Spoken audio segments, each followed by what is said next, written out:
Well, welcome to the Thunderdome. Here we are with the Sunday lineup once again. Bill Nemitz, Caron, Cynthia Dill. Hello, everybody. Good afternoon. Good afternoon, and we're here to talk about the news in Maine, news nationally, and we're going to have a little bit of I'm going to try to introduce the structure again this time. We are going to talk about the exciting Flynn resignation and the calls for investigation regarding Russian ties, interference with the election.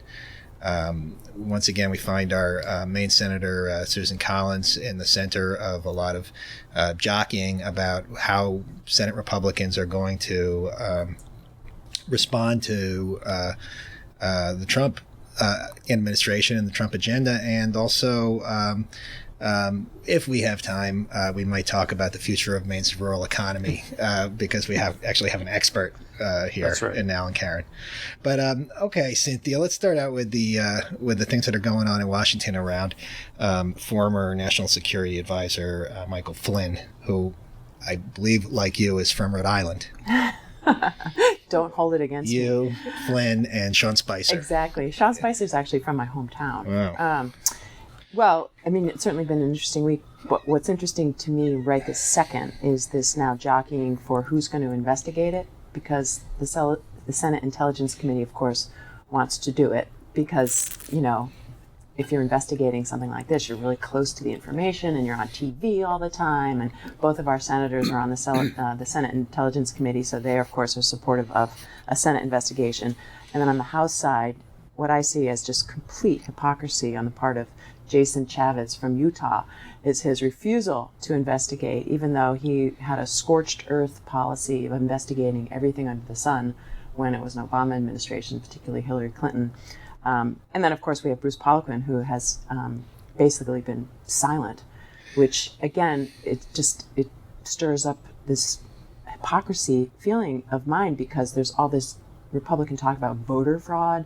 You know, we've got to put pictures on licenses and make sure that there's no voter fraud. And yet here we have a credible allegation of potential interference with the United States election by a Russian government. And our own elected official, you know, is saying, I have no comment, or we have the House chair refusing to investigate. The Poloquin thing is interesting to me because this is about the third major issue that he's had some kind of canned response. Like this isn't an issue for the people of Maine, so I'm really concerned about the Maine economy. He's sounding like a city councilor. And he said that he didn't have he wouldn't express an opinion on who he'd elect for president. He didn't have an opinion about the refugee ban, and now this. And I'm wondering if. What does this tell us about the second district? Is it more divided? Why is he being so cautious? I think part of it, well, obviously he's in Trump country, so I think he's averse to doing anything anti-Trump. But I also think that he's the type who is always looking far down the road at what hasn't happened. Mm-hmm. And the best way to not be tarred by someone, i.e. Trump, for something outrageous that happens in the future is to maintain that distance. Nothing's going to stick. It doesn't make for great representation. In the long run, I don't think it makes for good politics either. But he just seems to feel that he can navigate his complicated job by simply not commenting on anything controversial. And I think in the end, it's working for him. Mm-hmm. Yeah, it really is. Whether or not it does down the road, I mean, I get this feeling, and we'll talk about this a little bit later too, that inevitably with the Trump administration, there is going to come a time when every single member of Congress is going to have to take a position. It's reminiscent, perhaps, of Watergate, and how, you could run, but you couldn't hide. And I think we're fast approaching that point with the Trump administration. So, can he do this forever? I don't think so. Do you think, you say he's in Trump country, but if he was really confident about that, wouldn't he be more vocal in his support for Trump? I'm not sure he's confident about anything other than himself. Yeah. I do think, too, that there's, for the House members, there's always an election right around the corner. And out of the gate, they had all this, large platform of ideas that they wanted to get through. And I think they're still looking for opportunities to get things done. And so if they poke Trump, they're not going to have his support in any of their legislative agendas. So that may be what maybe Bruce Poloquin is trying to get something done, and so he's keeping his head down. That would be maybe the positive way of looking at it.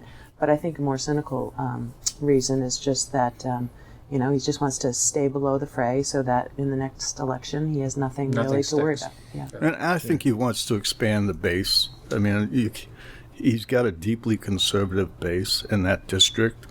He can stay there forever, probably, if he wants to. But I'm sure he's looking forward to a Senate race or a gubernatorial race. And if he takes high positions now, appearing to be extremely pro-Trump, it will hurt him later. It will hurt him in southern Maine and along the coast. And that and many other things. I mean, I still have my doubts about Bruce Poloquin in any statewide race, but you're right. Well, it's all about keeping. It's better to have no record than it is to have a record that's going to appeal to one side. I knew Poloquin when he wasn't a conservative. Right. So he veered right to win that seat, and he can just as easily veer back to the center for the next seat. What's so interesting, too, though, is when he's campaigning, he's so aggressive. I mean, he's basically like a pit bull as a campaigner. He just there's scorched earth. I mean, he attacks his opponent. He takes very controversial positions, but now he's not taking a position. And I mean, this is about investigating. Sally Yates, the then acting Attorney General, passed information from the intelligence agencies about this issue. This isn't like some rumor. I mean, this is a big issue. It seems like he would want to take a position. How do we feel about the whole, New York Times reports that 9 unnamed sources at the CIA say that Flynn was making, promises to Russia. I can remember not very long ago reading very similar stories that were sourced that way that said that Saddam Hussein had weapons of mass destruction in the New York Times, and here we have I think we've all written about will the bureaucracy revolt against Trump, but this seems to be a situation where is the intelligence community revolting against Trump? I think without a doubt. And is that a good thing? Well, it was good thing or bad thing. It was forced by Trump himself. I think the difference between what happened pre-Iraq invasion was that was happening at the behest of the administration, that they were not, those leaks were happening to try to sell a strategy. Whereas in this case, it's happening in defiance of the administration. And I think it goes right to the fact that Trump has ridiculed them and denigrated the whole intelligence community so often and so viciously that there's a certain inevitability to this. And I also, beyond that, I think there's also deep concern in a lot of intelligence circles that we're entering a period of crisis here, and that someone had to decide the public needs to know about this transcript. The public needs to know that we know what went on in that phone call. Just like we need to know what led up to that phone call. Who instructed Flynn to place that call? How high up does it go? Yeah, go ahead. No, I don't think we can underestimate how divisive the Russia issue is for Republicans. I mean, they cannot pivot from 50 years of hatred of first the Soviet Union and now Russia, Putin, to suddenly the new Trump philosophy. I mean, it's just not happening, and it's not going to happen. So you're going to see a lot of resistance, I think, and this is just the first evidence.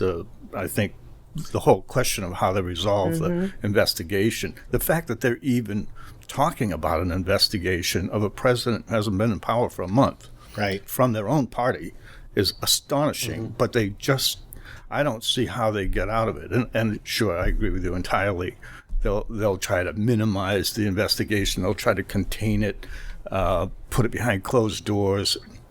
If this keeps up, they won't be able to. It'll blow open, and then they're going to have a full-fledged upheaval, I think. I mean, Yeah.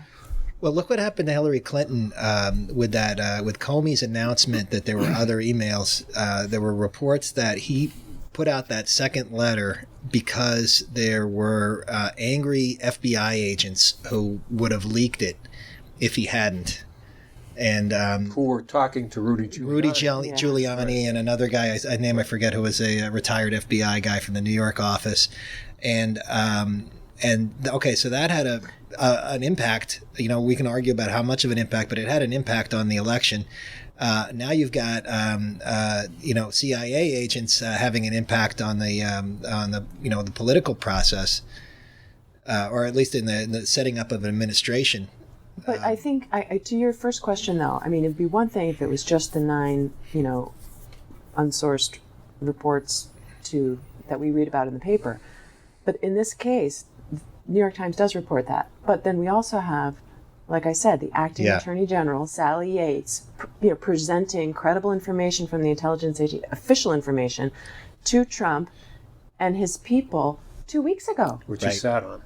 2 weeks ago. Right. So, I mean, like, it's... Well, I think that's what forced the leak. Right. Because it was apparent that they weren't going to do anything about this. But if the press, I think, does too much of what you just described, it's going to backfire, because then the press are the bad guys and Trump's going to play the victim, and he's going to spin it like he like he did with the election. But what's interesting to me a little bit is if the investigation does blow up, it is conducted by the Senate Intelligence Committee.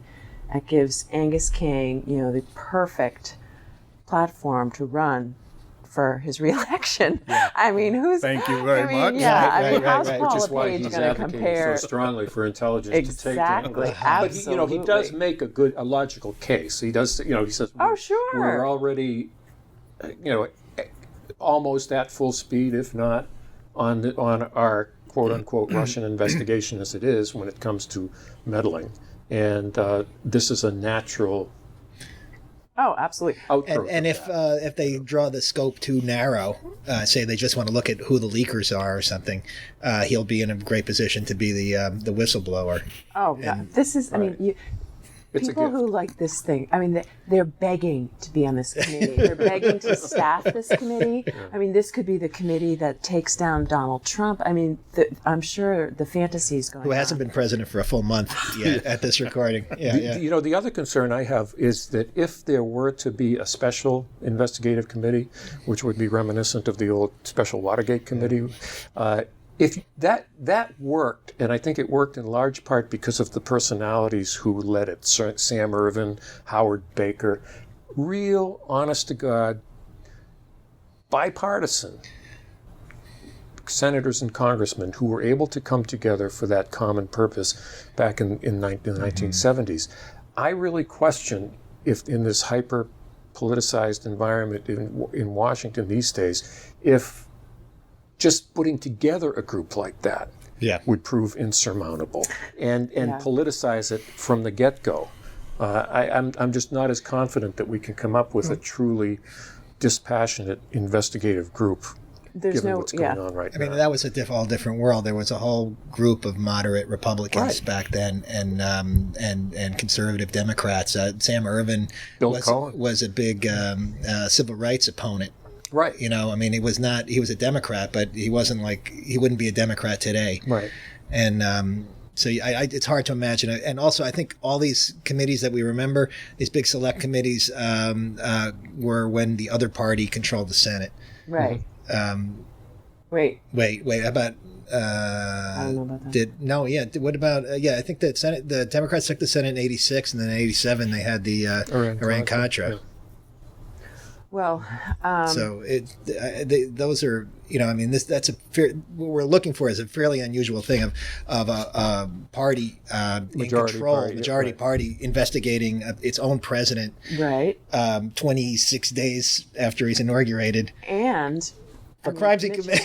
Well, and not only that, but any constitutional crisis that might arise from all this would head to a Supreme Court that's without a nice justice. I mean, the constellation of events is such that Mitch McConnell will never in a million years let some independent, I mean, he is going to keep tight reins on the Senate Intelligence Committee. They are going to do the investigation. It's going to be a huge negotiation about which senators get access to information. I mean, I can just imagine the jockeying. Yeah. But I think the point is well taken that Angus King, for his own political fortune, is well positioned. Absolutely. But I think for the country's political fortune as well. I think that he strikes me as somebody who will not hesitate if he feels like things have been sidetracked or are not going in the right direction, that he would speak out. I think that's true of Susan Collins, too, and she's on the committee. Yeah. I mean, I think we're in great shape. Which brings us, so we have another senator, and Bill, you wrote about her. Can I come out from under the table? Yeah.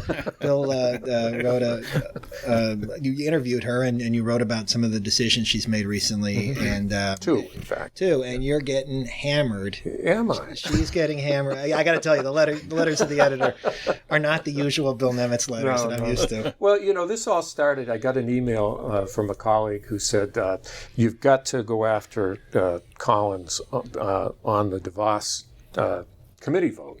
As we know, Susan Collins voted against Betsy DeVos on the floor, but in committee she voted with the 12-member majority saying, let's report it out favorably. So, and the whole point of the message I got was that in doing so, she had it both ways, and she could have she could have stopped the DeVos nomination by voting the other way in committee. I had already been looking into that and determined that it's not true. In fact, there's not a huge amount of historical precedent, but there is some showing that nominees, in fact, have gotten out of committee with favorable, unfavorable, or no action and still made their way to the Senate floor. Some of them were approved, some of them weren't. So I felt like that is a construct that was being kind of going viral on Facebook and other places. It's just not true that she, you can't lay that at Collins' Fake feet. news? Right. She couldn't have stopped, and she couldn't have killed the nomination in committee. And then on the heels of that, as I was looking into that, came, of course, the Warren, the rebuke of Senator Elizabeth Warren, in which Collins voted with the majority to invoke Rule 19 and silence Collins. So all of this is leading up to a column, and I called, as I would in any case like this, her office, asking essentially for email responses from her communications folks. And early that evening, my phone rang, and it was Senator Collins herself calling. So I said, well, at least I got her attention. You took the call. I took the call, and she basically made people thought mistakenly that she was using that committee precedent as an excuse, when in fact she didn't raise it. That was my point, not hers. And she said that the reason she voted the way she did in committee is because she's always felt that regardless of what happens during the vetting process in committee, the president should get a floor vote on nominees. So that's why she voted that way. And as for the Warren rebuke, her position was, and this one is a little more strained, I think, but basically her abiding respect for the Senate includes going by what the Senate parliamentarian says when it comes to matters of order.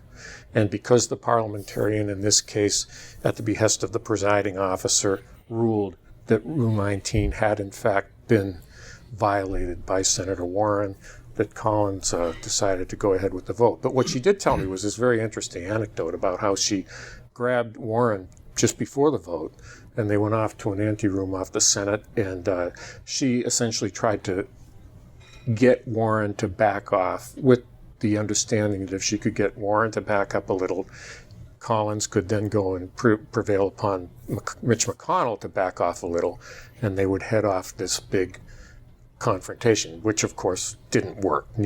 Warren wasn't going to budge. So I wrote, Well, and Mitch McConnell wouldn't have budged either. Exactly. I mean, Exactly. you know. I mean, it was an impossible task. Yeah. He might have wanted to get out of it by that point because he ended up looking really bad. Well, There's no way Well, he it would certainly, This and really the thing couldn't have was, he been might bad. not have wanted to amplify Warren's comments to the point that they've now been amplified. Right. Had this not reached the head that it did.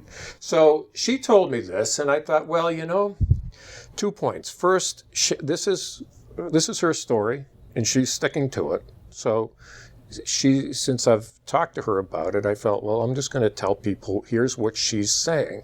But number 2, I thought there was a much bigger point that was mine, and that is, this is just the beginning of what's going to be a very long, calamitous, potentially dangerous period in our history. Susan Collins, whether you love her or hate her, is one of the Republicans in the Senate who at least has an ear out for what's coming across the great partisan divide. And to get hung up or to go into DEFCON 5 because of this committee vote, or because she, went with the parliamentarian on on a question of order, I think is to really waste a lot of energy. Yeah. And Absolutely. so going forward, I think people need to, it's easy to go to war over everything right now. Right. But I think, and I've said this before, as time goes on, I think people are going to have to start picking their battles. And she is not somebody that should instantly be alienated by the center or left right now for what are essentially procedural issues. Right. I was looking, she's one of the very few senators, Republican senators from a state that Obama won, or that Clinton won. That's a very short list. And I think there's a guy from North Carolina, and I'm not sure what else. There's somebody out west. But that's a different, that old saying, where you stand depends on where you sit. I mean, that's a different perspective on the world than most of her colleagues have. Mm-hmm. And most of her colleagues are not getting 2,000 people lined up outside, waving signs. And so I think she is in a situation where she is responding to where the people in Maine are, and as we know, they're all over the place. Right. They're like deeply divided. Right. She made that point. She said a friend of hers just told her recently, people keep telling you that you have to represent, quote unquote, the Maine people. Well, the first one district went for Trump. Right. The other district went for Clinton. So her question is, could you please show me this Maine person? Yeah. Exactly. I'm supposed to be representing. The sort of faux outrage that Elizabeth Warren, was silenced. It's like, give me a break. I mean, she went out in the hall. She did the thing on Facebook. Got total national coverage. She was able to raise a lot of money on it. There's a whole poem about it. Mitch McConnell's words about nevertheless she persisted. It's a hashtag. I mean, I'm sure it's going to be a series on Netflix. It's just not that important. I mean, I thought it was actually a mistake of Senator Collins, but I'm not going to hold it against her. I mean, she's down there taking votes. The Warren vote? Yeah, the Warren vote. Like, I think I would have, if I were in her shoes, I wouldn't have upheld the ruling of the chair. I would have voted against it. It would have been a protest vote. But I definitely would be on record not, Which is what King did. Yeah, exactly. Yeah. In fact, he even invoked the Ted Cruz thing, asking if it would calling someone a liar violate Rule 19? Right. The chair said yes. The parliamentarian said yes, it would. And so Angus said, okay, well, that's good enough for me. But I wanted to ask it, follow up and say, okay, so why didn't anybody bring up Rule 19 when Cruz called him a liar? Because there was nobody in the Senate chamber at the time. Yeah, right. It was literally one of those. It's like the opposite of magnetism when Ted Cruz speaks. C-SPAN does that, where they showed the tight shot of the person and they pulled it back. They've done it on occasion where they'll show a completely empty chamber, and it was one of those. Okay. I have to think this is one of the most difficult periods for Susan Collins in her entire career, because she's taking actions that could infuriate the right in a coming primary. And probably will. And at the same time, she's inflamed the left. Right. And that's a tough spot to be in for her, I think. And I agree. But I think the left who are inflamed are the fringe. I really do. They have the loudest voice, and so they're always starting these petitions, and it appears that they have all this support. But I really think, I mean, I'm a Democrat. I vote for Susan Collins.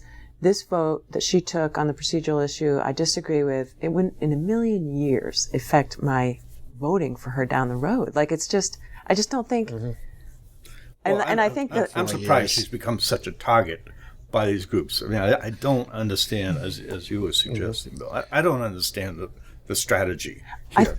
I mean, this is somebody who may be able to help save us in Washington. And the moment may come when her vote is the critical vote. Right. And here we are. Let's stomp on her feet. Let's push her over. Let's yell at her. What? I think what it is, I just think what it is there's people struggling to be the next Democrat who's out front leading the Bernie Sanders crowd. There's this infighting among, wannabe Democrats. They're fighting for this position. So they see a hook. It's all a media thing. I mean, they see a hook. They can get some attention. They can create some buzz. And there are a lot of comments on Facebook that aren't from people who are running for anything and are respectable longtime Democrats, which is what surprises me. And they're part of this, let's get Susan Collins movement. And I just, for the life of me, but I'm not seeing a lot of strategy. I don't see anybody drawing up these plays. I see this as a lot of kind of responding to in the moment. A lot of angry people. I don't see a lot of leadership to the resist movement in Maine. And when I was looking at the list of, this could be an extra bonus topic, of potential gubernatorial candidates, I didn't really see anybody who made a claim to that kind of that Bernie energy. Yeah, I didn't think that list was necessarily comprehensive, though. Yeah. So. Okay. Pretty long. It was long, yeah. Right, but some people on it, like, anyway. But you know what I mean? Mm-hmm. There seems to be like a lot of sort of unformed energy, uncorralled energy around. That's the sense I got in a lot of the messages I received before writing that column, certainly in the communications I've received after it. Because I've found that in a number of cases when I got emails from people, they always start by, how much I enjoy your columns. Usually. But, Exactly. until this time, and the biggest two words were sad and disappointed. Yes. But mild rebuke. Yeah, but then in several cases, I basically wrote one long response to one reader and realized this is applicable for a lot of them. So I was basically blocking and saving and tweaking it for each reader. But I was struck. There you go, readers. That's how the Yeah. pros do it. That's the way it works. But I was struck by the number who then in turn wrote back, and you could just sense in that exchange how much their temperature had come down. Yeah. For example, on the question of the committee being able to torpedo her in committee, they say, "Oh, I didn't know that. Thank you." And so you're right. I think a lot of it is a very visceral kind of emotional reaction that when it passes, these people come back down to earth. Well, she just took a vote to move the nomination of the EPA guy, Pruitt. So she voted to end cloture so he can have his vote, and then she's going to vote against him. Right. So she's kind of now showing people, see, this is what I'm talking about. This is what I do. You may not like it, but I do it every time. And then the Collins Watch guy has already tweeted, Angus King came up to this conclusion 27 days ago. So, nothing. There's nothing she could do that will set. And the chatter today, since she made the announcement in some circles has been, but there aren't any other Republicans, so it's not going to have any effect, as though that's her fault. Right. The common scenario that's played out is that Susan Collins finds an issue on which, this is the cynical view, on which she feels like she needs an out on it. So she goes to Mitch McConnell, and Mitch McConnell says, That's okay, Susan. Only two Right. of you are defecting, so the Yeah. vice president will decide. I've got So- 2 hall Yeah. passes. So, Yeah, So, exactly. so you go do what you have to do. And I mean, there are people who are absolutely convinced that this conversation takes place every single time. And I'm Yeah, I get a lot of comments like I that. just don't buy that. That Mitch McConnell let her Yeah. vote that way, as if, Right. Meanwhile, back to Angus. I mean, I think, I remember he told me a year ago so that he felt as though he'd been his whole life preparing for this job. And I've been reminded of that in the last week or two by the positions he's been taking and the speech he made on healthcare and many other things. It's sort of he's thrown out channeling the left Joshua right Chamberlain. thing. Yeah. No, Yeah. maybe he is, but I think it's a very good time for him. Yeah, I think so. he's free to be who he is and who he wants to be, and I think he's going to emerge on your point earlier with this investigation and with the fight over ACA. I think he's going to emerge as an important voice. Yeah, and he already has. I mean, you're seeing more and more of him on various national. Well, I mean, Broadcast. we all know Angus loves being on television. Oh, yeah. And he's really good at it. Yeah, I made mean, for he's it, got some experience. Although I have to say, in his first year in office, a lot of people around him wanted to push him to become a national voice, and he was absolutely resistant. What he wanted to do was meet with every senator and begin to build a relationship with every senator. And if that took a year or it took 2, he really didn't. I mean, he turned down lots of opportunities in the first year. Which he still does. He Still hosts does, yeah. these dinners. Well, at Mary. at his house Yeah. in D.C. Yeah, well, I mean, I'm sure Mary does all the work. the but point he is shows that up. he makes it a point of putting together a very diverse and Yeah. constantly changing guest list, and his goal is to have every member of the Senate over for one of these dinner gatherings before he's done. And I think Sounds he fun. has, I think he has done that. Yeah. He has met with all of them, Yeah. or had dinner, or Right. something. But I remember being struck at that moment because people who supported him wanted to push him into more press, and he wasn't interested. I think he recognized too that you can't be a new arrival in D.C., especially with an I next to your name, Yeah. and expect to succeed that far that fast without being completely suppressed. Yeah. So See, I'm having a different recollection of his first year. Probably because I had run against him, so every time, I was, there he is I was again. pretty sensitive to it. Like he was no wallflower. He's still his wearing that first year. tie. I mean, he was on CNN a lot. I mean, he was in the papers. He was on MPBN. but that was the novelty. Yeah. Okay. that was But I the mean, let's not. I independent- mean, the idea that he was in some Right. dark closet that was the- reading Well, the I'm not budget saying is a that, little but, bit but much. he had many more opportunities that he didn't take because he didn't want to be too far out there. And it may have seemed that he was still out there, but he's Yeah, an and I'm not- interesting guy. And he's I'm not interesting. criticizing. All I'm saying is that he's a guy who likes being on television. He enjoys it. He's good at it. And so this intelligence committee leading up to his reelection is just, Manna from heaven. exactly. So not to be crassly political, but does he have to kind of shore up his left wing if he's worried about a race against Lepage in which a Democrat could split the vote? Ask the Maine Supreme Judicial Court. Yeah. Because it's really going to come down, I think, to ranked choice voting and how they feel about it at this point. Well, even if there is or is not ranked choice voting, is not going to determine whether there's a Democratic candidate. Oh, if there's a Democratic candidate. Right. Oh, okay. So wasn't your question that? Well, right. I was thinking more in terms of a situation of a traditional three-way race, where, Right. Where even like Elliot Cutler got 8%, and that was more than the margin of victory in the last gubernatorial race. So I'm just wondering, does he need to put himself in a position where Democrats feel that they're represented? I think he already has.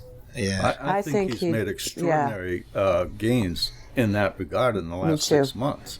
At supporting Hillary, Absolutely. coming out strongly against Trump, now on the ACA, climate change. I mean, the issues go on, and he's been out ahead of Absolutely. Susan Collins on these cabinet picks. In the next 6 months. And he did He's dump been Elliott he's Cutler. been the best I don't know if Democrat that Maine was could Yeah, could yeah. want, really. I mean, what I hear from Democrats I know who didn't initially support him is, yeah, he's what we want. Right. Absolutely, And he is so- what we want. I think he's going to make it more difficult to find a quality candidate to run, meaning somebody with Right. some statewide stature at the outset, money, and all that stuff. It's going to be hard.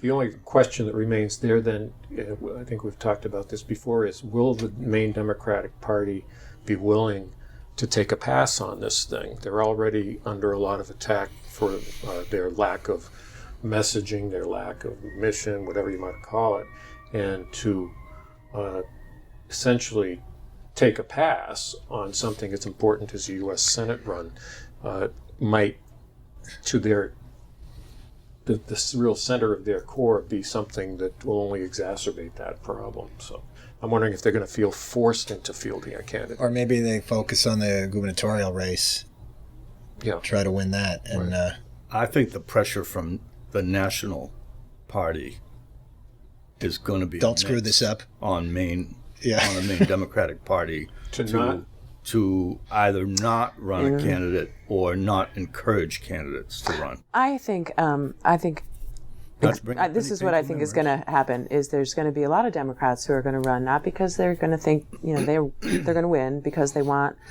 a chance at running a campaign and having the experience and raising the money and having a platform and getting the exposure, and then the state party has absolutely no control on whether or not they collect their signatures, and the national party is not going to give the candidate, no matter who it is, any support. Yeah. And so the person, How do you know this? and so the person is going to have hopefully happened. the person is going to have a really good time campaigning, not spending too much money on or time and energy on fundraising, just really campaigning, enjoying meeting a lot of people around the state, enjoy debating issues, adding a lot of value to the conversation and debate, making the case for the Democratic Party. But then at the end of the day, Angus King I wins think that in a could happen, huge but landslide. I would say that if Paul Lepage announces that he's running against Angus King, all bets are off. Right. Because I think it could be deadly for a Democrat who wants to make a name Right. to run in that context. The pressure on them from people who give money, from people who volunteer, could be extraordinary. Yes. Because Angus has really... Absolutely.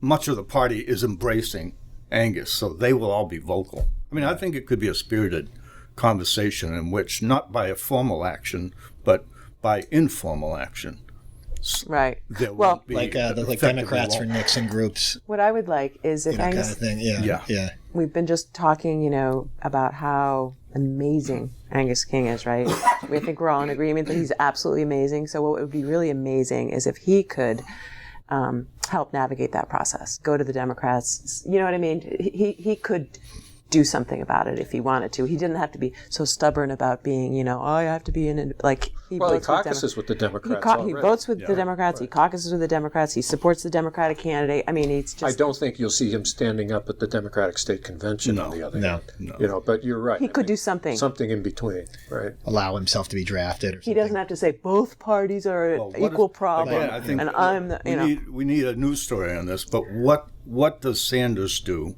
in Vermont? Because the party endorses him. So how does he do it? How do they do it? right. Yeah. I don't know, but it would be very interesting to look at that. And That's it. There's a model, Yes. because that's the model. Right. That's what they're going to point to. Until this last year, Sanders was never a Democrat. I don't think he's a Democrat now. I don't think he's not. Yeah. So Yeah. it's not that Angus King has to become a Democrat, which I don't believe he'll ever do. Right. But the party's going to look at that example, and it's going to be talked about. And right now, I see the Bernie Sanders folks liking Angus King. So that really, all that stuff changes the dynamic. And I think the point you make is a very good one, Alan. That as soon as Lepage, if he is to announce a formal candidacy, that's it. I mean, then it becomes It's not a joke. and it's also it's the ultimate political confrontation here in Maine between Paul Lepage and Angus King. I mean, I don't think you can, as far as heavyweight battles go, I don't think you can come up with a better one right there. So moderate, thoughtful, I mean, intelligent. I wouldn't even want to be the referee in that. I don't want to. If I'm a Democrat, I don't even want to be in the ring. Just step back and let it play out. But as a Republican pointed out to me the other day, John Baldacci is the only Democrat to win statewide in over 30 years. Go for But it. he didn't win a majority, though. No. Was that the 38% vote? Yes. Yeah. Where he won the re-election. but those two elections where he didn't win a majority either time, he's the only Democrat to win statewide since George Mitchell. Right. And Mitchell was the last one to win a majority Yeah. statewide. But even he didn't win initially. He got appointed. Right. Yeah. But, In fact, before that, he lost. Exactly. Well, Dutch's races were always the sort of multi-candidate brokered races, too, where, you could win with 38% or 46 or something, whatever he got the second time. I think he got the lower percentage the second time. The first time he lost the first district, which is interesting to me because I just wrote a column about how somebody could win the statewide by really running up the vote in the first district, and I'm getting, oh great, you're dividing the state again. To vote, it's like, so it's okay if like Paul Lepage wins the second district and he gets to be governor. That's a mandate. That's different. That's the real Maine. Those people really exactly. do get a voice, but But yeah, he lost. Peter Chinquette won the first district in 2002. I thought that the governors were veering off our agenda. But I thought the governor's State of the State We'll take it up with new business address was his announcement. Yeah. I mean, I don't know if you guys watched it, but it was smooth Lepage. It wasn't like, Smooth and skinny. Tea Party, Yeah. waving a Confederate flag kind of thing. It was really, hey, I'm just a good guy, come over to the Blade pressure House. did get up above 120 on that one. Good luck with the whole reinvention thing. Right. That guy. Yeah. Well, I loved, if we're going to drift into the Lepage side. Oh, yeah. Let's have one quick round of Lepage anecdotes. Yeah, the Lombard I check. love him calling on the PUC to resign. Yeah. He is I chuckled. I thought that was funny. Yeah, I'm expecting Donald Trump to ask the Supreme Court to resign. Yeah. Because they're not in line. The so-called PUC. Well, this while the entire alternative energy crowd, starting with solar, are also calling for the PUC's heads because what the rules they came up with were, in their view, a total sellout. And so it really makes you wonder, what does Lepage want, for crying out loud? I like Right, and it makes me think the PUC sounds pretty good. If Lepage is unhappy, that's the new measure of success these Exactly. days. If everyone's mad at you, you must be doing something right. How much remedial education do we need for the chief executive in Maine and in Washington on how government works, what the Constitution means, what the balance of power means? Like, PUC is supposed to be, quasi-judicial, regulatory board. That means, It's like not their judges, job to implement the political agenda of the governor. I mean, doesn't even know that. Yeah, you do get a lot of input by naming them, but that's it. Yeah, then you're right. done. Then It's it's done. like you launch Same thing them. with a Yeah, Supreme Court judge. Right. You name them, you think they're pretty good. Yeah. They're right on the issues you like, but once they're in there, it's done. You don't get to call them back because they didn't do your bidding. It's just extraordinary. Well, I enjoyed his press conference with the little house and the pole and the solar collector. And the arts and crafts division. This guy loves, exactly. I mean, I'm looking for the Toys R Us receipt. Yeah, the people. on his expenses. The people who made the Christmas tree with the little pigs on it came through again. You can see, though, that's just one level, and then Donald Trump's at a whole new level, coming down the escalator of a gold-gilded building. I mean, there's theater and to it, just at obviously different levels. I do have to say, it's great fun to see Lepage and resign in the same headline. Yeah. I like it. They got to do more. Just need a different verb. Yeah. So, do we want to talk about what our next columns are going to be? Sure. Cynthia? I'm going to write a column about the interesting budget reconciliation, how it impacts both the repeal and maybe replacement of Obamacare and Planned Parenthood. So, because Susan Collins is only one of two pro-choice senators, and Republican. And the defunding of Planned Parenthood obviously is huge, and so is the repeal and the placement of Obamacare. And Senator Collins has a somewhat interesting relationship with Planned Parenthood. So, great. You're going to get that in around noon? or shortly thereafter. Very good. Yeah. That's you, Alan. I am actually going human interest. I bet through some neighbors, we hear a lot these days about millennial kids, and I'll call them kids, and how they don't want to work, and they don't, just all this kind of negative chatter about them. And I just met this guy who his day job is to keep plowed, and this is very timely with the weather, to keep municipal and plows running, and he does this because he puts together these hydraulic hoses when they break a hose, and they all come to him, to the point where last weekend he slept in his shop. He had a cot and a sleeping bag, knowing that all these plow truck drivers out there were going to be needing him as their hoses blow. Great kid, 22 years old, lives out in Buxton, works 40 hours a week at this job, and then another 30 hours a week on average with the local farm down the road. And he just had some very interesting things to say about work ethic, about being young in Maine, about how he was born and bred here and has no interest in going anywhere else, and that even though he's working 70 hours a week or so, he's loving life. And it was just a very refreshing thing to hear from someone that age. And it kind of, and this is not a guy who's going to be a lawyer. He's not going to be a doctor. He's not going to college. But it's the old Maine blue-collar work ethic manifesting itself yet again in a guy who's just entering adulthood. It was really nice chat. That's great. That's great. I'm going to do one of my periodic get away from politics, although there's so much going on. But it's every day.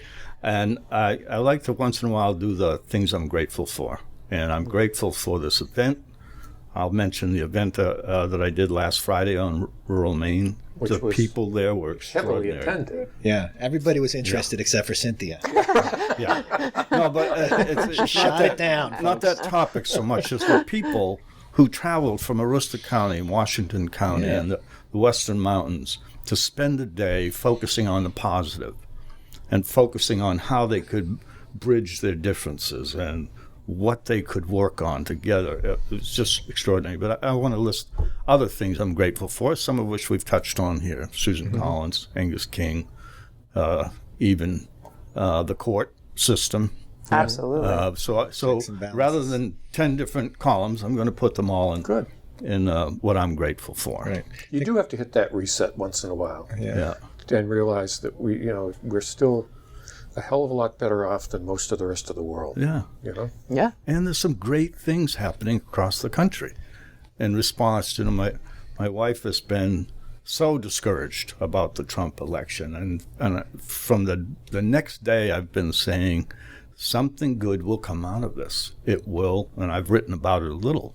And I believe that's happening. I believe it is happening. It's galvanizing the country. People are coming out in everything from demonstrations to lawsuits to writing letters to the editor. Art. And it's fantastic. It's been a huge surge in the art world to just people expressing themselves. And all 6 patriots so far aren't going to the White House. Yeah. So that's my glass is half, more than half full. Right. Patriots won the Super Bowl. Exactly. 100% of the time in the Trump era so far. Yeah. Right. I don't know if I'm going to write about this, but I've been thinking about if I was going to give somebody running for governor something to read, aside from all of our columns.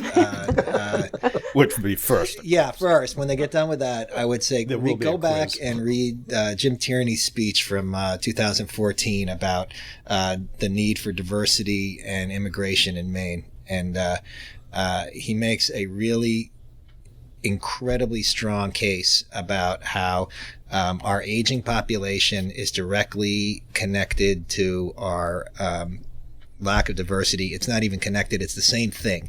To say that we're old is the same thing as saying that we're almost all white, and that white people worldwide are getting older and having fewer kids and are not going to be able to maintain a society, at least the way that we've become used to it, and that the only answer is to open the doors and bring people in, and that means bringing people in who are different races, and that means making sure that they feel comfortable here.